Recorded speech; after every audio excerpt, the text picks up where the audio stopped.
Only through death may I leave the Black Diamond's side.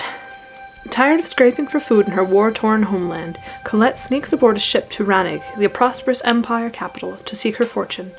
When she's caught stealing, she is forced to pledge an oath to a life of assassinhood. When she's bid to kill someone she cares for, what will Colette choose? Obedience or love? Oath is a sort of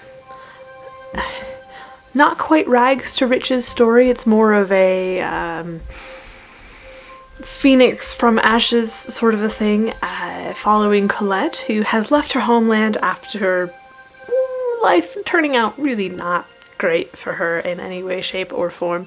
So she goes to a new city, a new empire, and she tries to find a life for herself. Only it's not as easy as she would have thought. And she gets drawn into this group of assassins who have pledged their life to a dark goddess, and she sort of finds herself there. So this story is standard up to a certain point.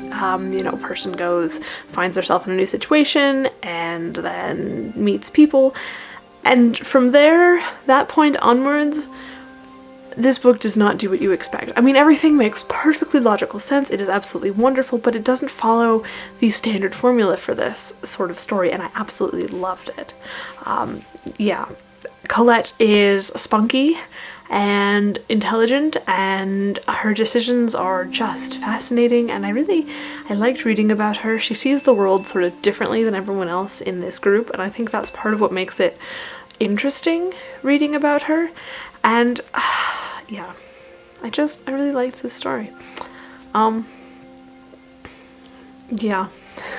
So as far as the characters go, I think Colette is probably my favorite.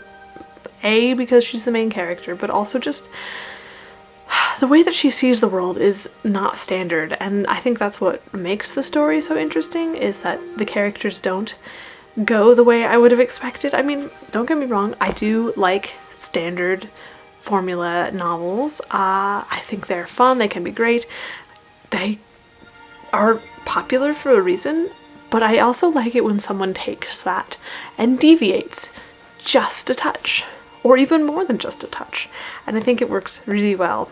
The ending, though,